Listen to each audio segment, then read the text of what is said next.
మెనోపాజ్లో వచ్చే కొన్ని special problems ఉంటాయి, వాటి గురించి మాట్లాడదాము. I'm doctor Lalitha, urologist, urogynaecologist at Century Renova Hospitals, Hyderabad. Menopause అంటే హార్మోన్స్ తగ్గిపోవడము. ఈ హార్మోన్స్ తగ్గినప్పుడు చాలా మందికి వెజైనా, సెనైల్ వెజనైటిస్ అంటాము. ఆ వెజైనా దగ్గర ఉండే మ్యూకస్ మెంబ్రెయిన్ అది డ్రై అయిపోయి, థిన్ అయిపోయి, సో యూరిన్ పాస్ చేసినప్పుడు మంట వస్తుంది. సో యూరిన్లో మండుతుంది అనగానే వెంటనే యాంటీబయాటిక్స్ ప్రిస్క్రైబ్ చేస్తారు డాక్టర్స్ కూడా.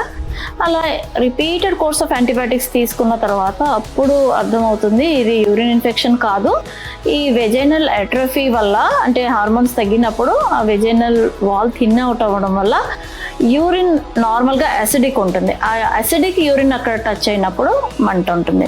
సో పేషెంట్ని ఎగ్జామిన్ చేసి అవసరమైతే యూరిన్ టెస్ట్ చేసి దానికి యాంటీబయాటిక్స్ కాదు మెడిసిన్, ఈస్ట్రోజన్ సప్లిమెంట్స్ అంటే ఈస్ట్రోజన్ రిప్లేస్మెంట్ ఇవ్వాలి.